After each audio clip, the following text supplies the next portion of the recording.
नमस्कार। Planet x पर आपका स्वागत है और हमेशा की तरह आपसे निवेदन है प्लैनेट एक्स को सब्सक्राइब करें, बेल आइकन जरूर दबाएं, हमारे वीडियोस को लाइक करें एंड फ्रेंड्स एंड फैमिली के साथ शेयर करें। आज हम लोग दो मुद्दों पर चर्चा करेंगे, दो बातों पर चर्चा करेंगे। एक तो है कि भारत में जो फर्टिलाइजर्स के उर्वरक जिसको बोलते हैं फर्टिलाइजर्स की कमी जो है देखी जा रही है, पिछले हमेशा से काफ़ी दिनों से देखी जा रही है, पिछले लगता है 10-20-25-30 सालों से देखी जा रही है। कुछ कोशिश की गई है इधर, कुछ हाल में कुछ बंद पड़े फर्टिलाइजर प्लांट, जैसे गोरखपुर, बरौनी, सिंदरी, इन सबों को चालू भी किया गया है। लेकिन फर्टिलाइजर्स की कमी भारत में जो है दिख रही है हमेशा से, और हम लोग इंपोर्ट से अब तक पूरा कर रहे थे, और अभी हमने देखा कैसे खरीफ के सेशन में मानसून वाला जो है खेती होती है, जो धान की खेती होती है, उस समय कैसे फर्टिलाइजर्स पर जो है चाइना ने जो है एक्सपोर्ट पर रोक लगा दी थी। इससे काफ़ी किल्लत हुआ यहाँ पर।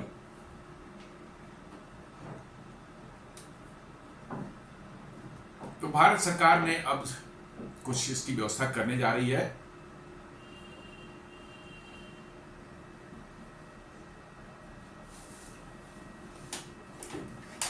अब ऐसा ये किया गया है कि रसिया में जो है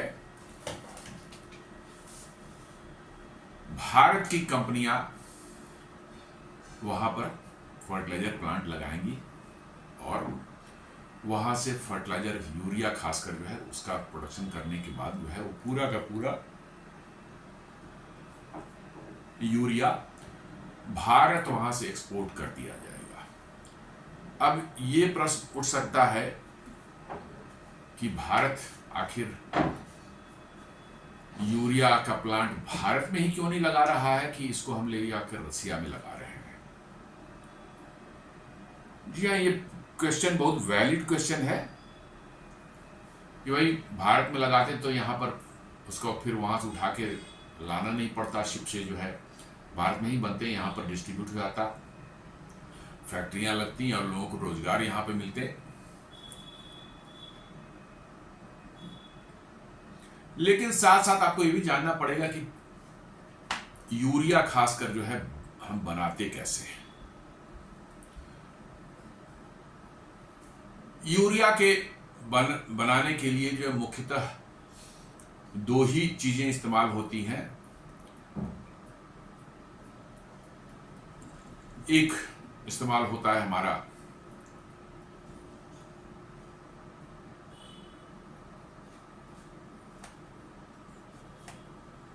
नेचुरल गैस,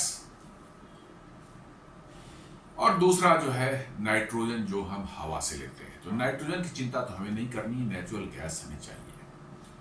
ओरिजिनली जो है आप देखेंगे कि यूरिया जो है ये कोयले का इस्तेमाल होता था। जी हाँ, यूरिया एक हाइड्रोकार्बन का ही चेन है, नाइट्रोजन उसमें होते हैं। बेसिकली जो है नाइट्रोजन जो है पौधों को या मतलब कि पेड़ पौधों को जो चाहिए एज ए फूड जो है वो नाइट्रोजन इस्तेमाल करते हैं। तो नाइट्रोजन जो है आप जब देते हैं उनको, उनकी यूरिया के फॉर्म में जो है उनको देते हैं, तो उनका ग्रोथ बहुत बढ़िया होता है।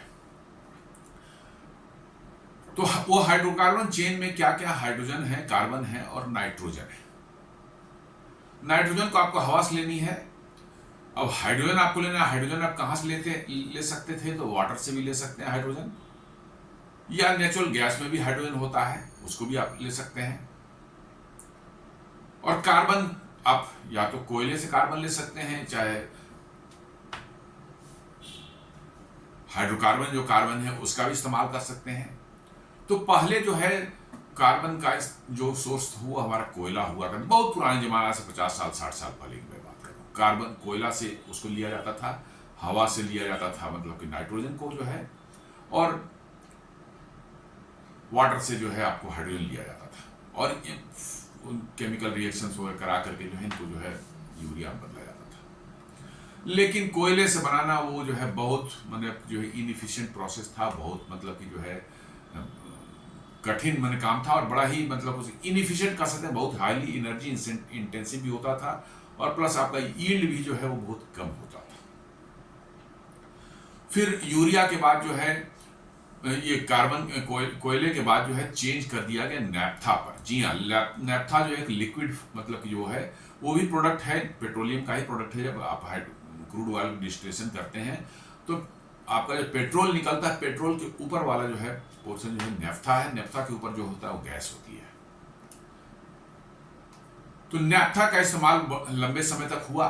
नैप्था के प्लांट कोयले वाले से ज़्यादा एफिशिएंट हुआ करते थे और मतलब कि जो है ज़्यादा यूरिया बनता था, और मतलब कि जो है naphtha as a by product मतलब कि जो है निकलता था इसमें जो है क्रूड ऑयल के डिस्टिलेशन में जो है, जिसका कोई बहुत ज़्यादा इस्तेमाल पहले नहीं होता था और टेक्नोलॉजी ऐसी नहीं थी कि नैप्था को मिनिमाइज कर दिया जाए और पेट्रोल और डीजल जो है ज़्यादा निकले, ऐसी कोई व्यवस्था नहीं थी पहले।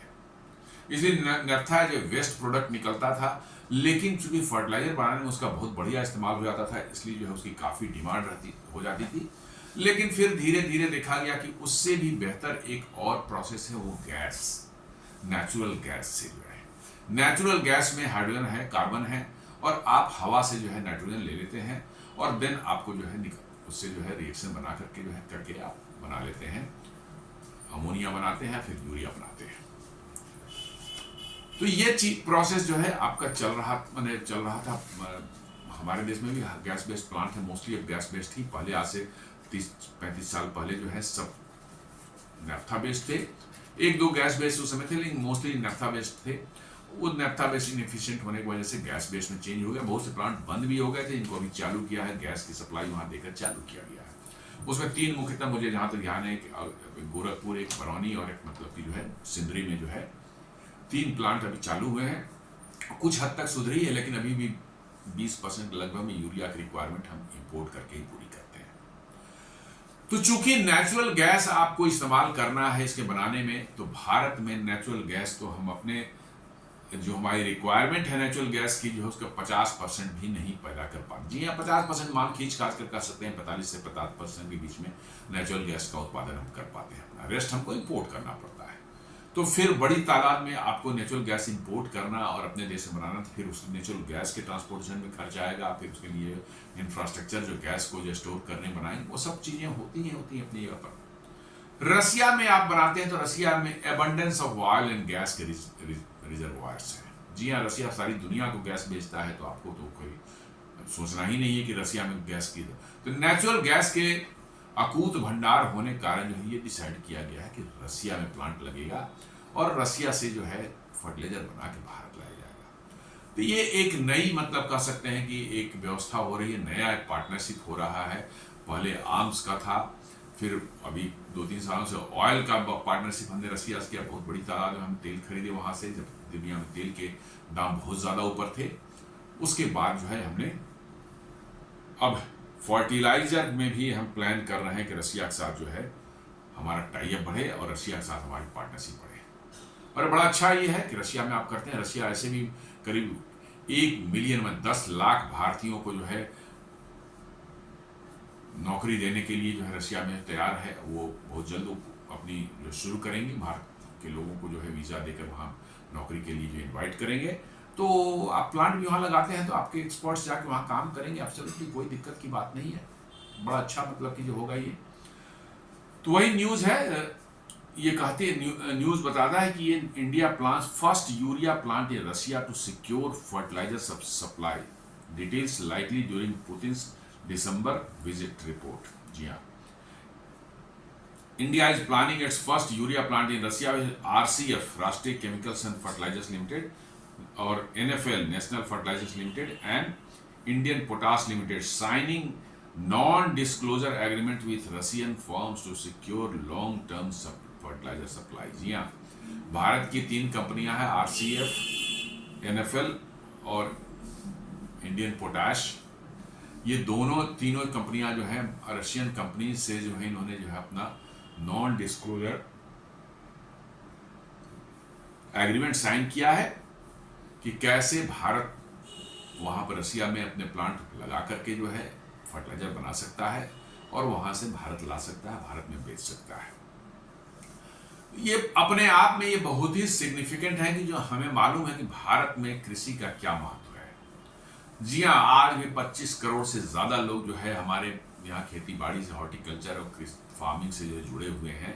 उसमें डेयरी भी आता है और बहुत बड़ी तादाद में ये जो है रोजगार उपलब्ध कराता है भारतवासियों को जो है। इसलिए जो है उनकी जो समस्या है फर्टिलाइजर की, उससे निपटना भारत सरकार के लिए निहायत ही इसेंशियल है। जी हाँ, बिल्कुल इसेंशियल है और मैं कहता हूँ इसको टॉप प्रायोरिटी में भारत सरकार जो ले रही है और लेना चाहिए। ये बहुत अच्छी बात है क्योंकि कृषि पर आपको किसी भी तरह का इम्पैक्ट आपको आता है, फूड डिप पर आप यदि फूड सिक्योरिटी आपकी डिस्टर्ब होती है तो समझ लीजिए कि बहुत बड़ा खतरा देश के लिए अपने आप में हो जाता है। जी हाँ, आज हम फूड के मामले में जो है कम से कम जो है इंडिपेंडेंट हैं, आत्मनिर्भर हैं, हम दुनिया को खिलाते हैं, हम दुनिया से नहीं खाते हैं। ये एक बहुत बड़ी मजबूती भारत के लिए है। जी हाँ, ये इतनी बड़ी मजबूती मैंने भारत को देता है ये चीज़ कि आप अंदाजा नहीं लगा सकते। जी हाँ, 2-3 चीजें हैं, फूड सिक्योरिटी, एनर्जी सिक्योरिटी और डिफेंस। ये 3 चीज जिस देश की मजबूत हो, उसकी कमी उस देश में नहीं हो, वो देश सर्वाइव कर सकता है। रसिया को आप देख लें, पूरा यूरोप उसका दुश्मन है, आज से नहीं पिछले 1000 साल से है। लेकिन चूंकि एनर्जी में उनके यहाँ कोल है, ऑयल है, यूरेनियम है, सब कुछ है एनर्जी की जो है। फूड उनके सौदर्न रसिया में जो काफ़ी गेहूं होता है जो कि उनके खाने के लिए पर्याप्त है। गेहूं, चावल वगैरह जो भी करना, चावल तो नहीं होते हैं, गेहूं होते हैं और फूल सब्जियां जो होती हैं उनके खाने के लिए पर्याप्त है। रशियन की पॉपुलेशन बहुत ज़्यादा नहीं है, इसलिए जो है उसमें भी वो इंडिपेंडेंट है। और डिफेंस वो खुद बनाते हैं, सारा मैन्युफैक्चरिंग दुनिया को बेचते हैं। तो इसलिए 1000 सालों से जो यूरोपियन से जो है उनकी लड़ाई चल रही है, लेकिन स्टिल रसिया सर्वाइव कर रहा है ओनली बिकॉज कि इन तीनों क्षेत्र में वो सेल्फ सफिशिएंट है। भारत डिफेंस क्षेत्र में अब हम होने की कोशिश कर रहे हैं, लगता है अगले 5-7 सालों में शायद हो भी जाए। फूड में हम हो चुके हैं, हमें सिर्फ एनर्जी में होना है और एनर्जी में होने के लिए आपके एनर्जी रिसोर्सेज जो है देश के अंदर में उनको निकालने की जरूरत है। अब देखें अंडमान निकोबार से क्या न्यूज़ निकल करके आती है अगले कुछ महीनों में, 1-8 साल के अंदर में, तो पता चलेगा कि भारत का एनर्जी का क्या फ्यूचर है। न्यूज कहती है कि India is preparing to set up its first urea manufacturing facility in Russia to secure long term fertilizer supplies and reduce exposure to global price shocks. People familiar with the discussion told Economic Times. जी, Economic Times ने report किया है कि भारत जो है Russia में, भारतीय कंपनियां रशिया में यूरिया मैन्युफैक्चरिंग फैसिलिटी स्टैब्लिश करना चाहती हैं ताकि लॉन्ग टर्म जो है फर्टिलाइजर सप्लाईज को सुनिश्चित किया जा सके और ग्लोबल प्राइस राइज जो होती है बार बार जो होते रहती है फर्टिलाइजर बहुत मतलब इन डिमांड मतलब की जो है कमोडिटी है। फर्टिलाइजर की कमी दुनिया में हमेशा रहती है, इसलिए प्राइस शॉक्स बीच बीच में आते रहते हैं, सडन प्राइस बढ़ जाएगा बहुत ज़्यादा। तो ये उससे बचने के लिए भारत ने रशिया में जहाँ abundance of gas supply available है वहाँ पर बनाने का निश्चय किया है। The proposed project backed by Rashtriya Chemical and Fertilizers Limited (RCF), National Fertilizers Limited (NFL), and Indian Potash Limited (IPL) aims to tap Russia's abundant reserves of natural gas and ammonia, key raw materials that India lacks। जी हाँ, ammonia भी उसी से बनती है, natural gas से ही ammonia बनती है। तो नेचुरल गैस और अमोनिया ये दोनों के एबंडेंस सप्लाई वहाँ पर अवेलेबल है रसिया में। इसलिए भारत की 3 कंपनियों ने डिसाइड किया है मिलकर कि भाई अब हम रसिया में ही जो है फर्टिलाइजर बनाएंगे और वहीं से फर्टिलाइजर बना के जो है इंडिया भेजेंगे। ये नहीं कि वहाँ से पहले गैस लाएंगे कहीं से फिर भारत में बनाएंगे, वो झमेले से मुक्ति है। सब एंड प्रोडक्ट जो है वहीं बना करके वहीं से एक्सपोर्ट भारत को करेंगे और इससे जो है आपकी लॉन्ग टर्म जो है एनर्जी फर्टिलाइजर की जो सप्लाई है वो सुनिश्चित होगी और साथ साथ जो प्राइस के शॉक्स होते हैं, ग्लोबल प्राइस शॉक्स जो होते हैं, उससे भी आप बच पाएंगे।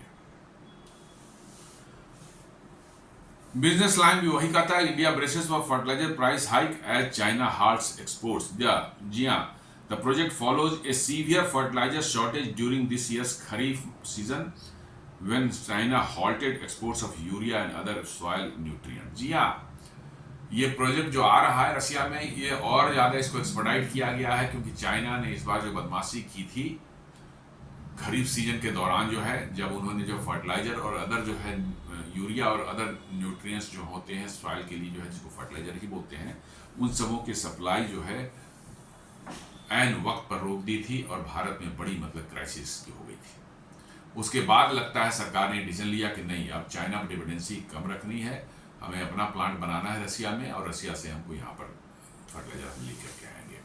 तो ये तैयारी उसके बाद ही मुझे लगता है की गई है। यदि आप फर्टिलाइजर के इंपोर्ट डिपेंडेंसी भारत की देखें तो यूरिया का जो है करीब करीब 20% हम इंपोर्ट करते हैं। डाई अमोनियम फॉस्फेट जो है उसका 50 to 60% इंपोर्ट करते हैं।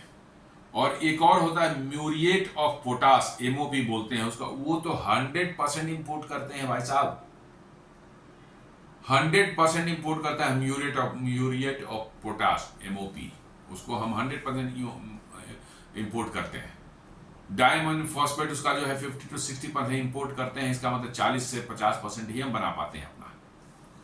और अमोनिया करीब, ये यूरिया करीब 80% अपना बनाते हैं। तो there is a huge gap in demand and production in the country. और उसका कारण है कि हम गैस इंपोर्ट करते हैं, इसलिए जो हमारे यहाँ खुद की गैस नहीं है उतनी कि हम बड़े बड़े प्लांट्स गैस पर चला सकें, यूरिया वाले प्लांट्स हैं। इसलिए जो है कुछ प्लांट्स हैं जो चल रहे हैं, लेकिन चूंकि गैस लाना, गैस का इंफ्रास्ट्रक्चर बनाना, वो तो टाइम टेकिंग वो है। अपना प्रोडक्शन रहता है तो जल्दी हो जाती है, जहाँ पर प्रोडक्शन होता है वहीं पर लगा दिया जाता है, प्लांट जो है वहीं से बना कर भेजा जाता है ताकि गैस ट्रांसपोर्टेशन की ज़्यादा झमेले नहीं हो।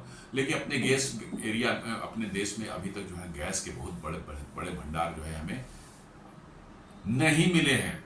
जी हाँ, 50% ऑफ द गैस सप्लाई जो अभी भी हम जो है बाहर से इम्पोर्ट करके फुलफिल करते हैं। तो इसलिए मुझे लगता है कि ये वाइज डिसीजन है कि why to bother about the bringing the gas here, making transportation, फिर करके उसको ले जाएं प्लांट तक जहाँ मैंने यूरिया का प्लांट लगा हो, और वहाँ पर जाकर प्रोडक्शन करें। इससे बढ़िया है कि सीधे रसिया में वहीं प्रोडक्ट करके फाइनल प्रोडक्ट जो यूरिया जो है वहाँ से इम्पोर्ट कर लिया यहाँ पर। तो ये प्लान में बना हुआ है। The facility is expected to produce over 2 million tonne of urea annually. जी हाँ, 2 मिलियन टन यूरिया एनुअली बनाएगा ये। अभी लैंड एक्विजिशन पर बात हो रही है, pricing for natural gas and ammonia जो इसके की इंग्रेडिएंट्स होंगे उस पर भी बातचीत चल रही है वहाँ अलग अलग कंपनियों से। और ट्रांसपोर्ट लॉजिस्टिक्स क्या होगा उन सबों पर बातचीत शुरू हो चुकी है, और जल्द ही लगता है इस पर फाइनल डिसीजन हो जाएगा। शायद हमें लगता है कि व्लादिमीर पुतिन जो है दिसंबर महीने में जो भारत आने वाले हैं, उनके आने पर शायद इसकी अनाउंसमेंट पक्की हो जाए। और अभी आपने देखा हो कैसे अभी 1 महीने पहले जो है प्रधानमंत्री मोदी ने 35,440 करोड़ का 2 फार्म स्कीम्स लॉन्च किया था। इसमें बहुत ज़बरदस्त था वो। उसमें फार्मर्स को जो उन्होंने अर्ज किया था, उन्होंने अपील की थी कि आप प्रोडक्टिविटी बढ़ावें, प्रोडक्शन नहीं बढ़ावें, प्रोडक्टिविटी बढ़ावें। प्रोडक्टिविटी नहीं मतलब प्रोडक्शन पर यूनिट एरिया जो है वो आपका बढ़ना चाहिए। और दालों में जो है कैसे भारत को आत्मनिर्भर बनाने के लिए एक अलग स्कीम, उसी 2 में से एक स्कीम थी, जिसमें कि पल्सेज में जो हम दुनिया के सबसे बड़े पल्स प्रोड्यूसर हैं, लेकिन सबसे बड़े कंज्यूमर भी हैं, इसलिए हमको इंपोर्ट करना पड़ता है। तो दालों के मामले में जो है भारत को आत्मनिर्भर बनाने के लिए एक अलग स्कीम बनाई गई है, जिसमें 14,000 करोड़ का जो है प्रोविजन दिया गया है, और इससे इंसेंटिव दी जाएगी। और लोगों को कहा जाए, फार्मर्स कहा जा रहा है कि आप ट्रेडिशनल जो उगाते थे उससे हट करके जो है उगाएं, आपको बेहतर इनकम होगा। बेहतर मतलब कि जो है आपको रिटर्न्स मिलेंगे। Among the projects inaugurated are Artificial Insemination Training Center in Bangalore and Jammu and Kashmir, Center of Excellence at Amreli and Banas, and IVF in Assam under the Rashtriya Gokul Milk Mission, milk powder plants at Mehsana, Indore and Bhilwara। ये उसी 34,000 करोड़ का जो 35,000 करोड़ का जो project था launch किए थे उन्होंने, उसी के पार्ट हैं। तो इसका मतलब कृषि पर जो है बहुत ज्यादा इन्फोसिस सरकार दे रही है ऑलरेडी। और यूरिया का क्राइसिस इस बार जो सीजन में फेस किया गया, तभी उसके डिसीजन लिए गए। और मैंने बार बार कहा कि भारत के साथ प्रॉब्लम यही है कि जब तक हम क्राइसिस में नहीं आते हम कुछ सोचते ही नहीं है। अब क्राइसिस आई है तब हम यूरिया प्लांट बनाने का सोचा है। somebody could have thought it long back कि साहब ऐसा हो सकता है कि हम इंपोर्ट करते रहें और सब हमको प्रॉब्लम ये होती है कि हमारी ब्यूरोक्रेसी ये समझती है ना। जी हाँ, ये सारी प्रॉब्लम ब्यूरोक्रेसी की है। वो लॉन्ग टर्म सोचते ही नहीं, बोला क्यों पढ़ने जाओ झमेले में जो है उसमें दिमाग लगाना पड़ेगा, मंगाओ बाहर से इंपोर्ट करो और काम चलाओ अपना। ये हमारी ब्यूरोक्रेसी का मतलब फेलियर है। अब क्राइसिस आ गई है तो पॉलिटिकल प्रेशर पड़ा होगा ऊपर से, भैया नहीं कुछ करो, ऐसा थोड़े होगा। तब जो है चलो वही प्लांट लगाते हैं रशिया में। This could have been done much earlier, लेकिन मैंने बार बार कहा क्राइसिस जब आती है, हमारे नाक के ऊपर से पानी जब गुजरने लगता है, तब जाकर के जो है हम जागते हैं, कुछ करने की कोशिश करते हैं। प्रधानमंत्री मोदी ने कहा था उस दिन, उस बार जो है जब लॉन्च कर रहे थे, farmers have critical role to play in realizing the vision of developed India, Viksit Bharat by 2047, he said while addressing an event at Putha campus in the national capital। जी हाँ, उसी दिन लॉन्च हुआ था वो 35,000 करोड़ का जो 2 कृषि स्कीम जो लॉन्च हुए थे, इंक्लूडिंग दाल वाला जो था, ये उसी दिन जो है उन्होंने कहा था कि भाई प्रोडक्टिविटी बढ़ाओ, और आपका जो है किसानों का एक बहुत बड़ा रोल है, आपके जो विकसित भारत 2047 का जो उनका मिशन है, उसके जो है one of the key ingredient जो है फार्मर्स है। जी हाँ, कृषि।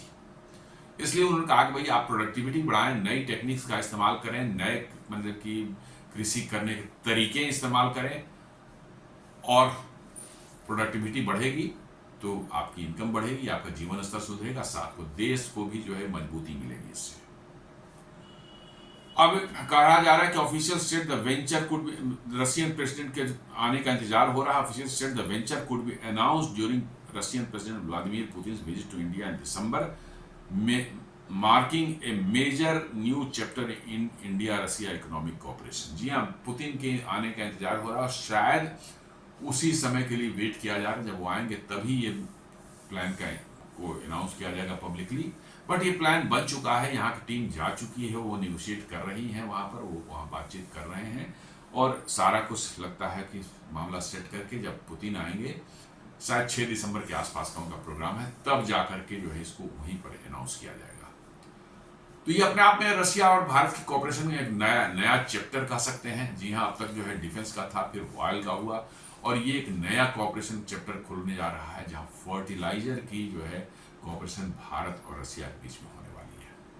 This is a very big news मेरे हिसाब से जो है, क्योंकि अपने आत्मनिर्भर भारत के उसमें जो है एक बहुत ही क्रिटिकल जो हमारा जो सेक्टर है, फार्मिंग या कृषि जिसको बोलते हैं, वो उसमें हम मतलब कि जो है उसके जो इनपुट्स हैं उसमें हम कृषि में मैंने खाने पीने फूड में हम आत्मनिर्भर हैं, लेकिन उसके इनपुट्स जो हैं उसके उगाने के लिए खाद्यों का पैदावार, खाद्य पदार्थों की पैदावार के लिए जो इस्तेमाल होता है इंग्रेडिएंट्स, उसमें जो है हम अभी भी डिपेंडेंट है। तो ये एक समझ लीजिए एक बेबी स्टेप है, छोटा स्टेप है उस डायरेक्शन में कि कैसे अब फर्टिलाइजर्स जो है हमारे, उनको लॉन्ग टर्म सप्लाई सुनिश्चित करने के लिए जो है भारत ने कदम उठाया कि हम कैसे रशिया में जो है अपने प्लांट्स लगाएंगे और पूरा का पूरा प्रोडक्शन भारत लेकर के आएंगे। Exploring resources after oil, Russia ये रिपोर्ट कर रहा है, आपको ब्लूमबर्ग रिपोर्ट कर रहा है। After in oil, India Russia tie up on rare earth, now new Delhi aims to steer away from China monopoly. जी हाँ, रेयर अर्थ में भी भारत जो है रशिया के साथ कोऑपरेट करना चाह रहा है, और रशिया भी चाह रहा है, और चूंकि रशिया का बहुत बड़ा एक एरिया है, फार ईस्टर्न जो है उनका जो है फेडरल डिस्ट्रिक्ट उसको बोलते हैं, बिल्कुल रशिया के पूर्वी वाला इलाका, बहुत वास्ट इलाका, और कह सकते हैं बहुत ही थिनली पॉपुलेटेड है, बहुत कम लोग उधर रहते हैं, बट इट इज़ हाईली मतलब कि जो है रिसोर्स रिच रीजन है, जहाँ वो ऑयल हैं, गैस हैं, और खासकर जो है रेयर अर्थ के बड़े डिपॉजिट्स उस एरिया में है।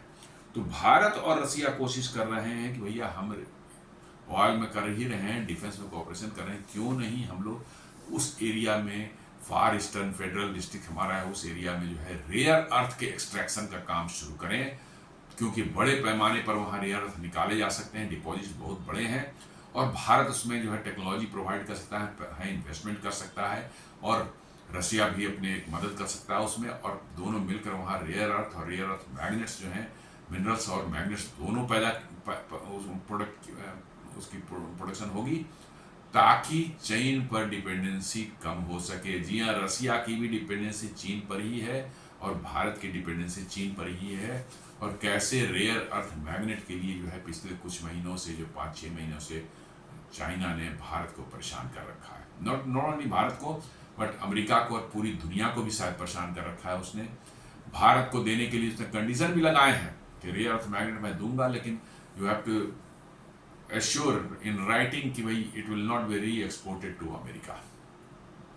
अमेरिका से चल रही है ट्रेड वार, तो अमेरिका को उसने ट्रेड इम्बार्गो लगा रखा है रेयर अर्थ के लिए जो है, तो भारत के साथ भी उसने कंडीशन लगा रखे हैं। तो इससे बचने के लिए इससे जो है चाइना पर डिपेंडेंसी हमारी खत्म हो, इसके लिए भारत और रसिया जो है ये करने जा रहे हैं। जी हाँ, रेयर अर्थ की भी डील करने जा रहे हैं और ये बहुत जल्द होने वाला है। वही कह रहा कि India is seeking partnership with Russian firms to secure vital rare earth magnets and minerals, a move driven by China tightening export controls. या चाइना जब से उन्होंने किया तब से और ये तेजी से इसमें मतलब हुआ है कि भाई करना चाहिए हमें। Indian company and research institutions are evaluating Russian processing technology, aiming to diversify supply chain and bolster domestic production. जी हाँ, हमारे यहाँ भी भारत में भी रेयर अर्थ के डिपॉजिट्स काफ़ी मिले हैं, लेकिन प्रॉब्लम यह है कि हमारे यहाँ उसकी प्रोसेसिंग की टेक्नोलॉजी हमारे पास में नहीं है।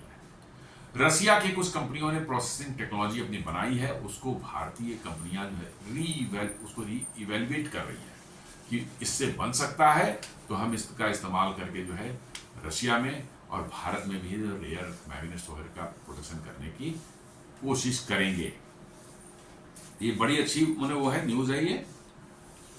Indian company and government backed institutions are evaluating Russian processing technology for critical minerals and rare earth magnets. जी हाँ, भारत की कंपनियां जो है इवैल्यूएट कर रही हैं वहाँ के प्रोसेसिंग टेक्नोलॉजी को और क्रिटिकल मिनरल्स और रेयर अर्थ मैग्नेट्स के प्रोडक्शन के संभावना को तलाश रही है वहाँ पर। जल्द ही इसके रिजल्ट्स आएंगे।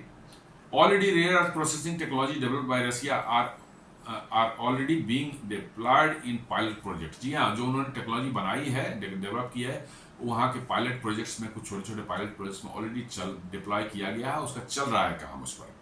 Moscow has expressed interest in commercialising this technology in partnership with Indian firms.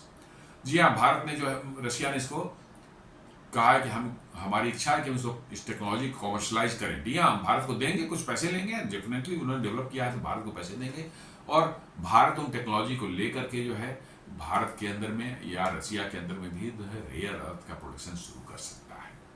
क्योंकि भारत में भी बहुत डिपॉजिट मिले हैं तो भारत में भी शुरू होगा और रशिया में है तो रशिया के साथ कोलैबोरेट करके रशिया में भी किया जा सकता है ये काम। तो ये बड़ा ही भारत के आत्मनिर्भर भारत के आगे बढ़ने की दिशा में एक बहुत ही महत्वपूर्ण कदम होने वाला है रेयर अर्थ मैग्नेट और रेयर अर्थ मिनरल्स वाली बात जो है। और व्लादिमीर पुतिन जो है आने वाले हैं दिसंबर में, तो उस समय जो है बहुत सी बातें की जा रही है कि शायद SU-57 पर भी बात होगी, S-400 पर भी बात होगी और S-400 खरीदने की बात हो सकती है। तरह तरह की बातें हो रही हैं। तो ये था आज का हमारा जो कैसे रसिया में जो भारत फर्टिलाइजर प्लांट लगाने का सोच रहा है और कैसे वहाँ से यूरिया बना के भारत एक्सपोर्ट करके लाने का भारत सरकार प्लान बना रही है। दूसरा एक न्यूज़ जो है वो अभी 3 दिन से चल रही है, कैसे भारत ने जो है भारतीय माने डिफेंस मंत्रालय ने जो है एक अप्रूव किया है भारत की डिफेंस मतलब कि जो है हमारे डिफेंस फोर्सेस के लिए जो है 76,000 करोड़ का इंडिजिनस इक्विपमेंट प्रोक्योरमेंट का जो है एक उन्होंने जो है डिफेंस एजुकेशन काउंसिल ने अप्रूवल दे दी है। जी हाँ, इंडिजिनस 76 का, इसमें एयरफोर्स के लिए भी है, आर्मी के लिए भी है और नेवी के लिए भी है। नेवी के लिए जो है 36,000 करोड़ के जो है एडवांस्ड कॉर्वेट्स प्रोक्योर किए जाएंगे। जी हाँ, कॉर्वेट्स वो होते हैं जो कि पेट्रोलिंग करते हैं और एस्कॉर्ट करते हैं बड़े बड़े शिप्स जैसे एयरक्राफ्ट कैरियर या हमारे इनको जो है डिस्ट्रॉयर्स या फ्रिगेट्स को एस्कॉर्ट करते हैं। उनमें भी जो है एयर डिफेंस के सिस्टम लगे होते हैं। तो उनमें जो है 36,000 करोड़ के एडवांस कॉर्वेट्स प्रोक्योर, ये सब भारत में बने हुए होंगे, कोई एक भी बाहर नहीं है। एयरफोर्स के लिए जो है सुखोई 30 MKI के इंजन जो है वो प्रोक्योर करने के उसमें प्रोविजंस हैं और आर्मी के लिए जो है कुछ एडवांस जो है लिफ्टिंग मशीन, जो फील्ड में बड़े बड़े भारी इक्विपमेंट उठाने का काम करने वाले हैं, वो लिफ्टिंग मशीन क्रेन्स जो है उनके प्रोविजंस हैं। और साथ में एक बहुत ही इम्पोर्टेंट जो है उसमें है 2408 नंबर्स में जो है नाग एंटी टैंक मार्क 2 मिसाइल जो है उनकी प्रोक्योरमेंट। जी हाँ, नाग एंटी टैंक गाइडेड मिसाइल जो है उसका मार्क 2 वर्जन जो है वो रेडी हो चुका है, टेस्ट हो चुका है, फाइनल हो चुका है और प्रोडक्शन में जा चुका है। उसके 2400 मिसाइल जो है खरीदने का प्लान जो है अप्रूव किया गया है आर्मी के लिए। जी हाँ, ये और उसके साथ साथ 107 जो है उसके नामिका लॉन्चर्स, जिसको नाग मिसाइल कैरियर बोलते हैं, नामिका लॉन्चर्स भी उसके साथ में प्रोविजन है। 107 लॉन्चर्स और 2400 मिसाइल्स के जो है ऑर्डर्स जो है वो अप्रूव किए गए हैं। ये बहुत ही सिग्निफिकेंट है क्योंकि नाग मिसाइल जो है लंबे समय से ट्रायल में जा रहे, पिछले 20-25 सालों से रेडी है वो, लेकिन कभी कुछ दिक्कत आ रही, कभी कुछ दिक्कत आ रही है, टेस्टिंग में ये हुआ वो हुआ। बड़े ऑर्डर्स, छोटे मोटे ऑर्डर्स जो है जरूर दिए गए थे, लेकिन बड़े ऑर्डर्स उसके कभी नहीं मिले थे। इस बार पहली बार है कि पूरा का पूरा जो है 2400 मिसाइल का ऑर्डर एक बार में दिया गया है और ये बहुत ही सिग्निफिकेंट है। ये अपना देश में बना हुआ है, स्वदेशी जो है, पूरी तरह से 100% इंडिजिनस जो है ये मिसाइल है और इतने लंबे परीक्षण के बाद से जो है पूरी तरह से ये जो है सफल होकर निकला है। अभी तक हम लोग सेकेंड जनरेशन के जो है मिसाइल जो है मिलान वगैरह जो है इंपोर्टेड मिसाइल इस्तेमाल करते थे, जो कि फायर और फॉरगेट नहीं था, वो वायर गाइडेड था। जी हाँ, लॉन्च करने के बाद एक वायर उसके साथ जाती थी और यहाँ से कनेक्ट रहता था वायर, आपको उस वायर के स्पूल से जो वायर छोड़ी जाती थी और मिसाइल बढ़ते जाता था और वहाँ से जो है एक ऑपरेटर बैठ कर निशाना लगाता था उसको जो है और उसको लॉन्च टारगेट पर ले जाता था। बट ये थर्ड जनरेशन मिसाइल पूरी तरह से फायर एंड फॉरगेट वाले हैं, जो इंफ्रारेड इमेजिंग सीकर ये इस्तेमाल करते हैं, इमेजिंग इंफ्रारेड सीकर इस्तेमाल करते हैं ये, जिसमें कि जो है टैंक है चाहे कोई आर्मर्ड व्हीकल है उसकी पूरी इमेज उसमें जो बन जाती है और वो एग्जैक्टली कहीं नहीं जाएगा, उस इमेज पर ही जाकर के स्ट्राइक करता है। तो थर्ड जनरेशन की मिसाइल है और इसकी बड़ी उम्मीद थी लोगों को कि भाई इतने लंबे समय से इसका टेस्टिंग हो रहा है और ये बार बार कोई ये फेलियर हो जा रहा है, कभी सीकर का फेलियर है, कभी कुछ है, कुछ जो हो रही है, कुछ मतलब कि जो है अल्टीमेटली जो उसका मार्क 2 वर्जन जो है वो पूरी तरह से सफल हुए हैं और 2400 नंबर्स में जो है उसको जो है ऑर्डर किया जा रहा है। इसके कई एक वर्जन बनाए गए हैं। हेलीकॉप्टर्स के लिए 2 वर्जन है, एक हेलिना वर्जन है, एक ध्रुवास्त्र वर्जन है। हेलिना वर्जन जो है वो आर्मी के अपने जो है अटैक हेलीकॉप्टर्स हैं उसमें लगेंगे। ध्रुवास्त्र जो है एयरफोर्स के जो है जो वर्जन है वो उनके जो है एयरफोर्स के जो अटैक हेलीकॉप्टर्स में लगेंगे। देन एक मैन पैड्स में भी दिखा MPATGM जिसको बोलते हैं man portable anti tank guided missile जो होते हैं जो कंधे पर लग के छोड़ा जाता है, वो भी डेवलप हो चुका है। उसके ऑर्डर्स अभी नहीं दिए गए हैं और हेलिना और ध्रुवास्त्र के भी ऑर्डर्स नहीं दिए गए हैं क्योंकि उनकी अभी टेस्टिंग इंटीग्रेशन जो है प्रचंड हेलीकॉप्टर के साथ टेस्टिंग अभी चल ही रही है। आई डोंट नो कब होगा, बड़ा लंबा समय इसमें भी हो गया, लेकिन एटलीस्ट चलिए एक रे ऑफ होप जो दिखी है यहाँ पर कि मतलब कि जो है आर्मी के लिए कम से कम जो है नाग मिसाइल कैरियर 2400 नाग मिसाइल 2408 नाग मिसाइल के ऑर्डर्स जो है वो अल्टीमेटली जो है अप्रूव कर दिए जाएंगे। लेट अस होप कि जो हेलीकॉप्टर वाले हमारे मिसाइल्स हैं वो उनकी भी ऑर्डर्स जल्दी ही मिले। तभी आपके इंडिजिनस डिफेंस मैन्युफैक्चरिंग को बूस्ट तभी मिलता है जब आप उसको ऑर्डर देते हैं। आप टेक्नोलॉजी कितनी भी बना लें, डेवलप कर लें, अनलेस उसको ऑर्डर्स नहीं देंगे मैन्युफैक्चरर को जो है वो सब टेक्नोलॉजी धरी की धरी रह जाती है। बहुत सी टेक्नोलॉजी भारत में बनी है, उनका ऑर्डर्स नहीं दिए गए। आई डोंट नो कि what is attitude of our defence forces, मैं क्वेश्चन नहीं कर रहा हूं, लेकिन टेस्टिंग इतनी ज्यादा टेस्टिंग होती है कि लगता है कि वही मतलब कि जो है और कई एक जो है टेस्टिंग के दौरान ही जो है इतनी लंबी टेस्टिंग होती है कि वो ऑब्सोलीट हो जाता है हथियार। जी, तो इस बार कम से कम जो है ऑब्सोलीट नहीं हुआ है, कम से कम ऑर्डर्स दिए गए हैं और उम्मीद करता हूं कि फ्यूचर में और भी ऑर्डर्स दिए जाएंगे और बड़ी तादाद में जो है ये भारतीय सेनाओं को की सर्विस में ये मिसाइल होगा। इसकी रेंज जो होती है 4 से 10 किलोमीटर की होती है और सबसे अच्छी चीज़ है कि ये इसकी शेल्फ लाइफ करीब 10 साल की होती है। जी हाँ, 10 ईयर्स। मिसाइलों के साथ एक बहुत बड़ा प्रॉब्लम होता है, इनकी शेल्फ लाइफ कम होती है। आप कुछ दिनों बाद उनको मेंटेनेंस करना पड़ता है, रिफर्बिश करना पड़ता है, उनका मेंटेनेंस करना पड़ता है, इसमें काफ़ी खर्च आता है। इनको कहा जा रहा है कि विदाउट मेंटेनेंस जो है इनकी शेल्फ लाइफ जो 10 ईयर्स की है।